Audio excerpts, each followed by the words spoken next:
What if everything you built as an author vanished overnight and you had to start from scratch? I hope that hasn't happened to anybody, but today I'm walking you through exactly what I do step by step to rebuild a successful indie author business from zero. No audience, no followers, no shortcuts, just strategy that works. Now, this is the final part in a 12-part series for the Indie Author's Guide to Selling More Books. It's going to be a little longer because, boy, I really opened this all up because I sat there, I thought about the possibilities. So you're going to want to make sure you stay tuned to today's episode. Of course, you know this episode is sponsored by the fine folks over at Book Award Pro, the simplest way for authors to find and win awards that matter. Let's be real. Book awards can open doors, media exposure, credibility, and even more sales, but most indie authors don't know where to begin. That's where Book Award Pro comes in. They match your book to the right awards, help you apply, and even manage submissions on your behalf. Now, I've used them myself, and it saves hours of research and puts your book in front of the right judges. Book Award Pro is a proud sponsor of this show, and if you use my affiliate link, you'll be supporting the podcast too. Just head on over to dalelinks.com/bookawardpro to start today. Okay, this one is going to be a little longer than usual. Boy, I got everything scripted from top to bottom, inside and out, and I'm thinking I'm probably going to end up posting this here over on my Substack. Stay tuned for that. But let's go ahead and we're going to take this all one step at a time. Step number one, start with market research, not writing. Let me explain. Before I type a single sentence, I'm doing research. I mean, real research, because if I'm going to spend months writing and publishing something, it better be something readers actually want. Let me be blunt. Writing whatever you feel like and hoping it sells is how you end up with a hard drive full of unread manuscripts and zero reviews. Now, I'm not against passion. I get it. I love storytelling, but I'm also running a business, and businesses solve problems. My job as an indie author is to entertain readers in a genre they're already hungry for. So, how do I start? I head straight to Amazon. I know, I could probably go and look at other places, but come on, Amazon's the biggest dog in the fight right now. I look at the Kindle Top 100 in the genres I'm even remotely interested in. I pay attention to these three things. Number one, the covers.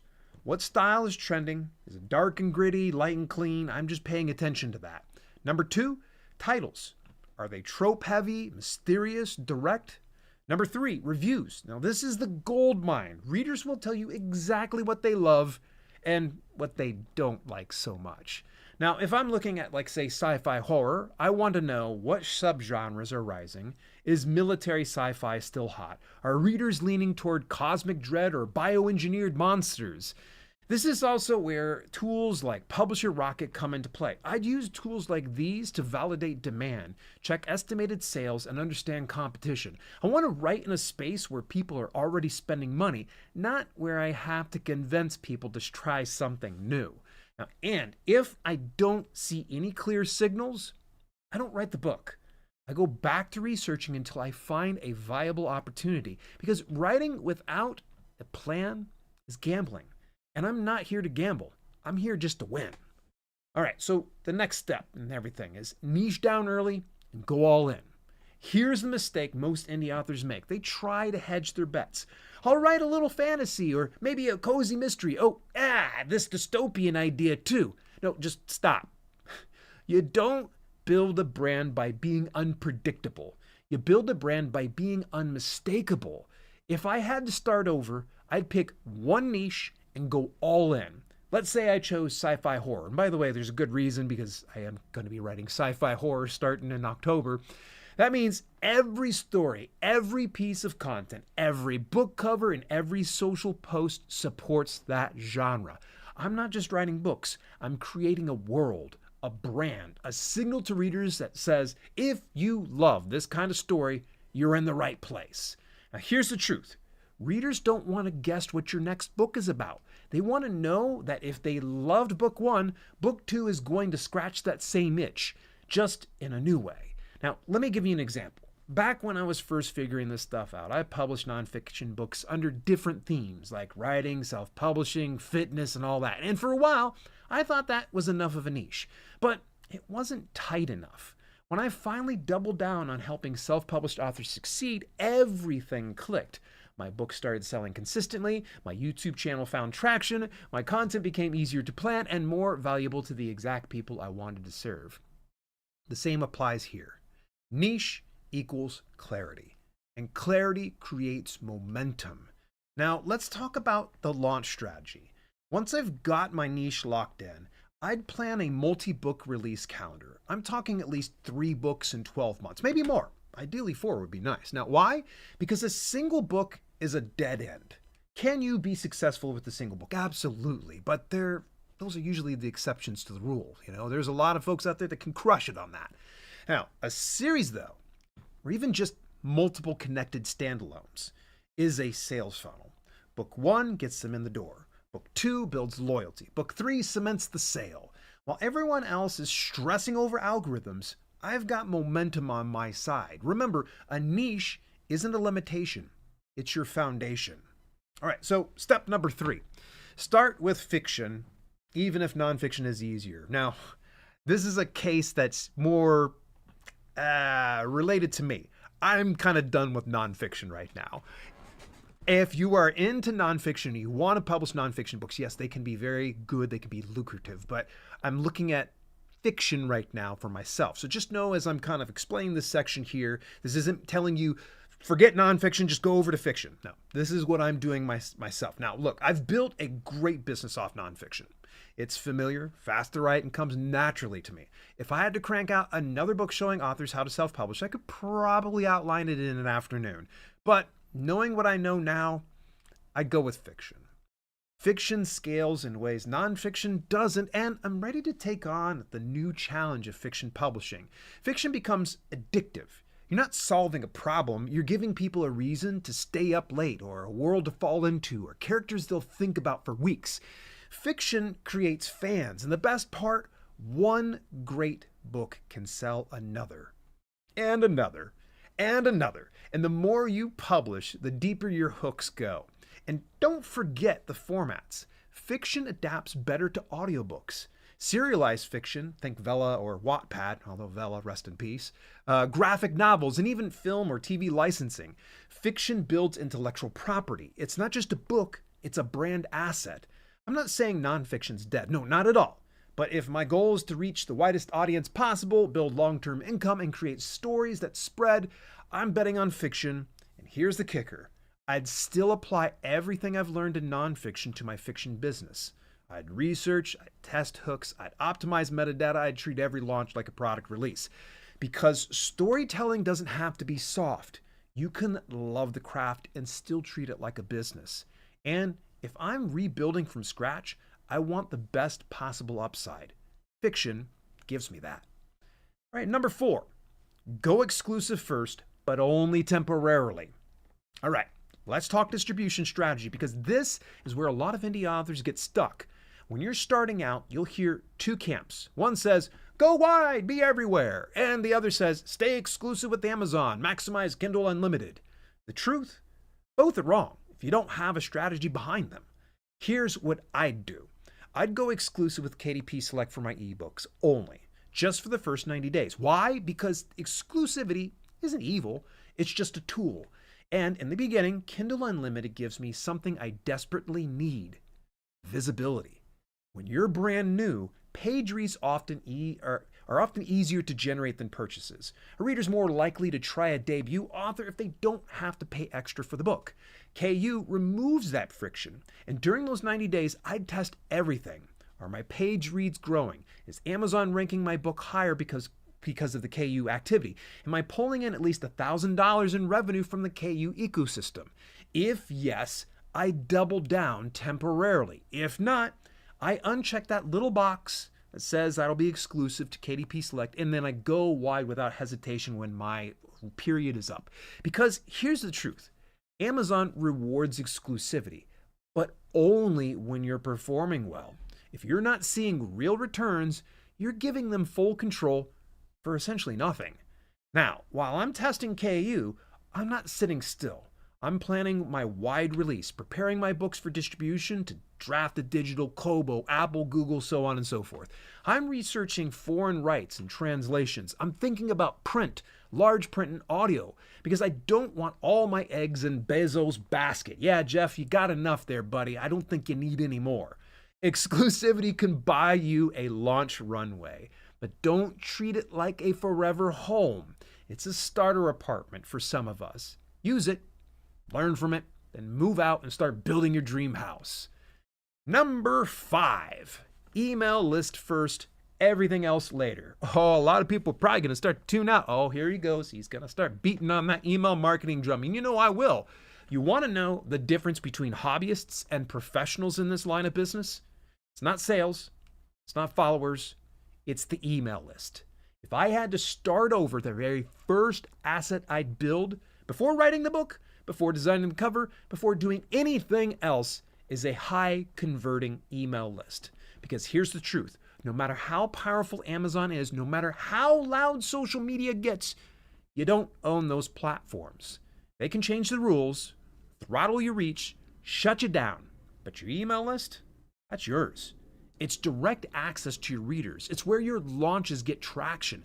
It's how you turn browsers into buyers and buyers into superfans. So how would I build it? Step number 1, I'd write a reader magnet. Not just a random short story, but a focused genre-specific lead-in to my brand. If I'm writing sci-fi horror, it might be like a 10,000-word prequel that ends on a cliffhanger. Something that hooks the reader hard and leaves them wanting more. Step number 2, I'd build a simple landing page using something like MailerLite, which is my preference. Kit has something like that, and any other landing page that you can get through an email list. Now, the page needs one job only. Get the reader to click subscribe. Step number 3, I'd run a giveaway using tools like BookFunnel or KingSumo or any of the other ones. Crave Books does some giveaways. It's trading value for visibility. Step number 4, I'd participate in newsletter swaps with other authors in my genre, because if we're serving the same audience, we should be lifting each other up. And I wouldn't even think about publishing until I had at least 1,000 quality subscribers. Yeah, it's quite a metric, right? That's my bold step forward. Now, you don't have to have 1,000 in order to start and publish things, but this is my belief.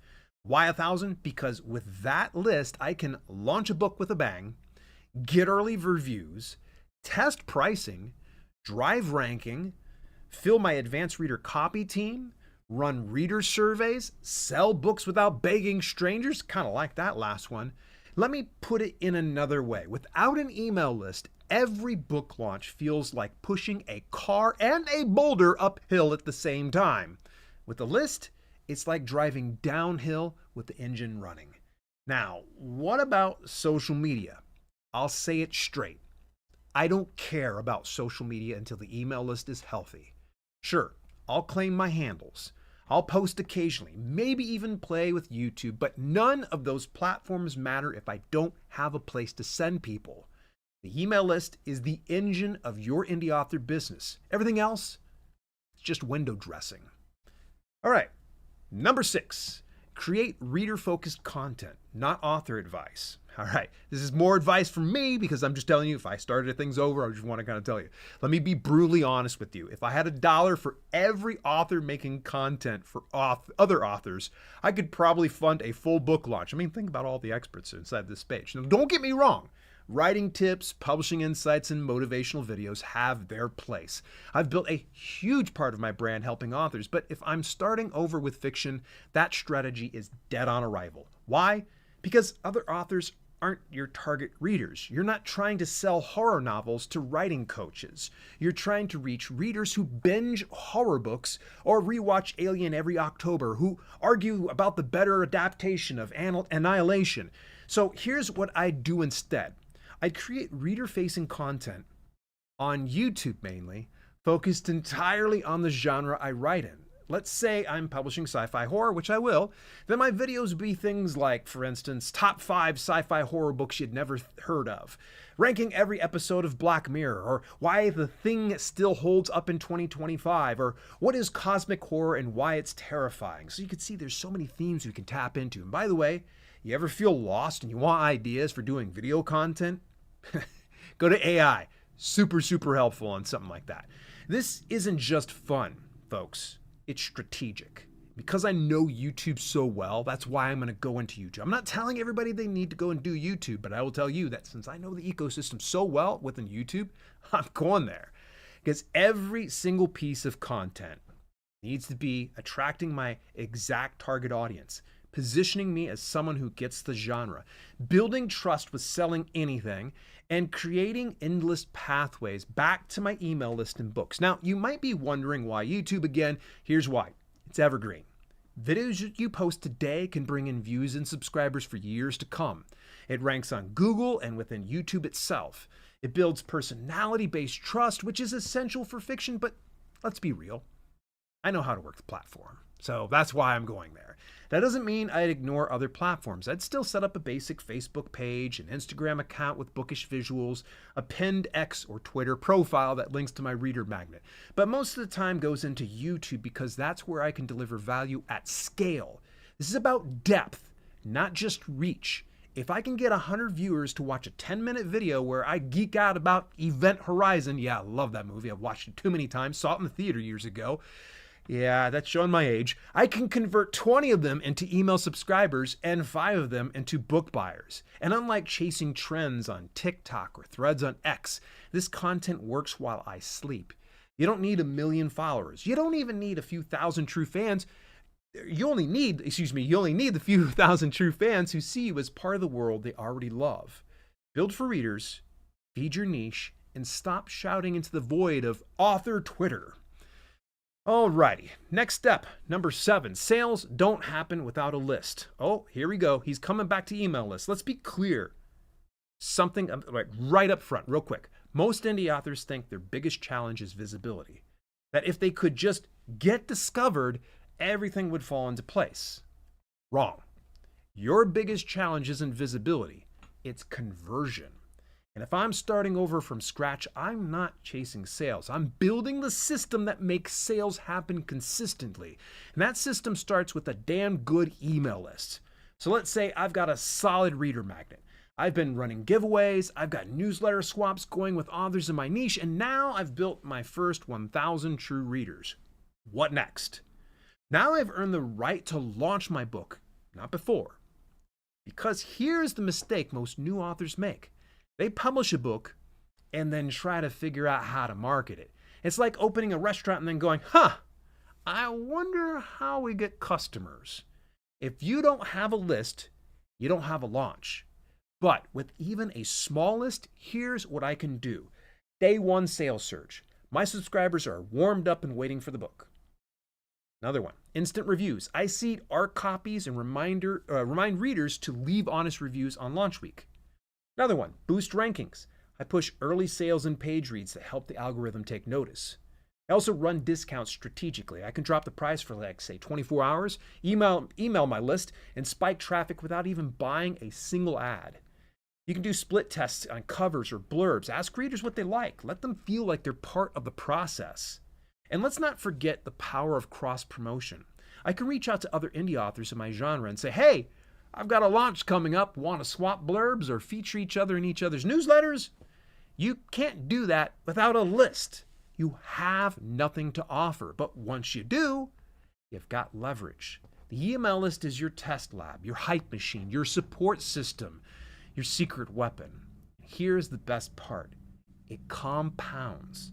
The list you build for book 1 is the list you use for book 2, book 3, and beyond. Sales aren't magic. They're the result of smart compounding effort, and it all starts with the list. Number 8, ignore everything that doesn't grow the list. Now, let me give you the most freeing advice you'll ever hear as an indie author. If it doesn't grow your email list, it's probably a waste of time. I mean it. If I had to start over, I'd ruthlessly cut out every single activity that made me feel busy, quote unquote, but didn't actually build leverage.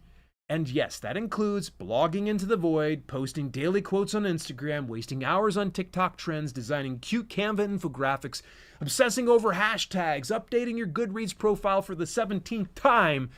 None of that is going to bring in readers if you don't have a system in place to capture their interest and convert it into connection. So here's what I'd focused on instead. Number one, write a killer reader magnet. Not a throwaway short story, not a deleted chapter, a legit high-value piece of fiction or nonfiction for some of you nonfiction authors out there that introduces your world and gives readers a reason to keep following you. It should be so good they feel like they're stealing it. Number two, run giveaways strategically. Easy for me to say, right? Use platforms like, say, King Sumo or BookFunnel, or you can even do Story Origin or run some giveaways through Crave Books or some other ones. You're going to attract those target readers, not just freebie hunters.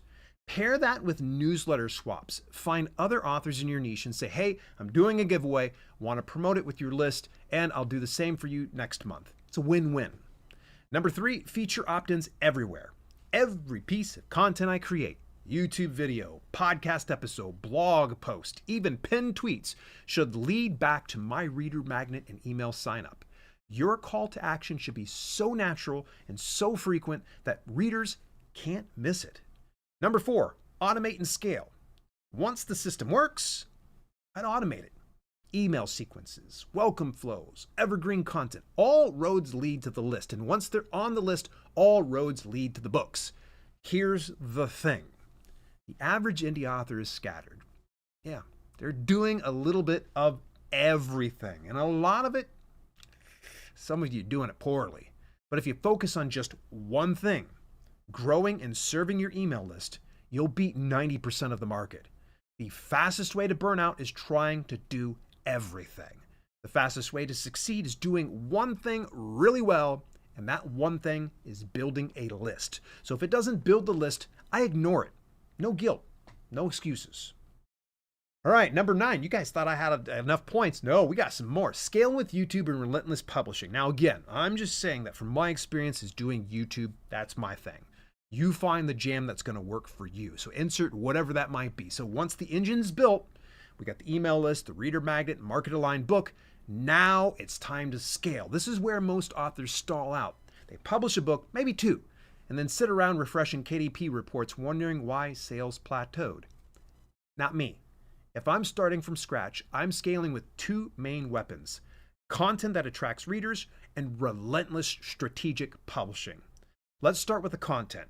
By now, I've launched a YouTube channel focused entirely on my niche, say sci-fi horror, and I've been consistent, 1 to 2 videos a week, not random uploads, but intentional evergreen content designed to entertain, educate lightly in some instances, hook genre fans, and lead them to my email list. Now think. Okay, how about top 10 mind-bending sci-fi horror films, or the creepiest alien novels you never read, or why biopunk is the future of sci-fi horror? Each video ends with a mention of my free story or exclusive reader club, and those clicks turn into subscribers. And here's the key. Every video is also building trust. So by the time I release book 2, my viewers aren't just cold leads. They're already warmed up. They like me. They trust me. They're ready to buy. Now, onto the second weapon, publishing relentlessly. I don't mean pushing out garbage onto the marketplace. I mean publishing like a professional. If I want to be a career author, I need a catalog. That means short books, novellas, series starters, companion stories, bundles, seasonal releases, audiobooks if the budget allows, print editions, minimal viable versions, and here's the magic. Each new book is a new on-ramp. Someone might not discover me through book 1, but maybe they stumble across book 3 and then binge the rest. More books equals more discoverability. More discoverability equals more sales. More sales equals more reviews, which boosts credibility and future launches. This is why the list matters so much, folks, because every book you publish isn't a Hail Mary. It's another chapter in the relationship with your audience. So yes, I'd scale with YouTube, but I also write like hell. I'd create systems, I'd repurpose content, I'd work ahead, I'd batch, and I'd treat my author business like what it is, a business. You don't need to be everywhere. You don't need to be you just need to be strategic, consistent, and impossible to ignore. Number 10, expect real results in 1 to 2 years if you're consistent. Let's end with a dose of reality. If I'm starting from scratch, I'm not expecting overnight success. I'm not aiming for go viral moments or some magical booktop lightning strike. I'm aiming for sustainable momentum, and that takes time. 12 to 24 months minimum, in my thought, with my experience. That's if I'm publishing consistently, if I'm building my email list, if I'm producing valuable content, if I'm paying attention to the data, listening to the readers, and refining my offer. So many authors give up because they think the lack of instant success means they failed. Let me be blunt.